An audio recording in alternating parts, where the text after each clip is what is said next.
काय ग, काल घरातनं भांडणाचा आवाज आला, सगळं ठीक आहे ना? काही नाही ग, यांच्याशी थोडंसं भांडण झालं, दुसरं काही नाही. का ग? आता काय सांगायचं तुला.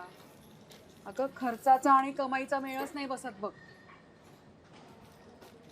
हे म्हणतात पंढरपुरात माणूस मुक्कामाला नाही थांबलं तर धंदा कसा व्हायचा. त्यामुळे बाहेरचा राग घरात येऊन काढतो, दुसरं काही नाही कर.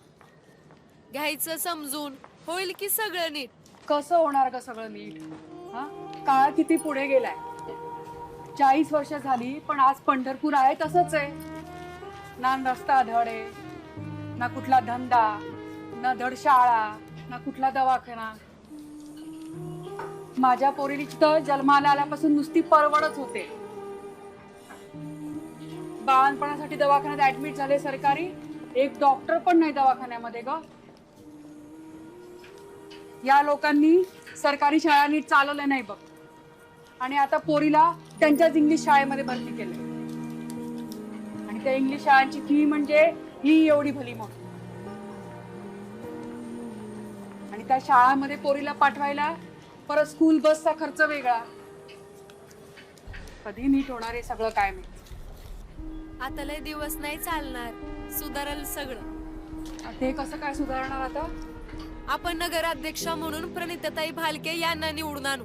मग बघ, सत्ताधाऱ्यांनी 40 वर्षात जे नाही केलं ना ते 5 वर्षात होईल. आणि त्या कसं काय करणार ग. अगं सगळं काय पालट करते. प्रणिताताई निवडून आल्यावर नगरपालिकेच्या शाळेची अगोदर सुधारणा करणार आहेत. तुझ्या पोरीचा लाखाचा खर्च हा हजारात होईल. काय सांगतेस. आणि तर काय, तुझे जे हाल झालेत ते दुसऱ्या गरोदर बाईचे होऊ नये म्हणून प्रत्येक विभागामध्ये एक आरोग्य केंद्र तयार करायचे असं त्यांचं विजन आहे. ते सगळं खरंय ग, पण धंद्याचं काय. त्याचं पण विजन आहे त्यांच्याकडं. भक्तगण वारकरी लय येतात आपल्याकडं, पण विरंगुळा नसल्यामुळं मुक्कामच होत नाही.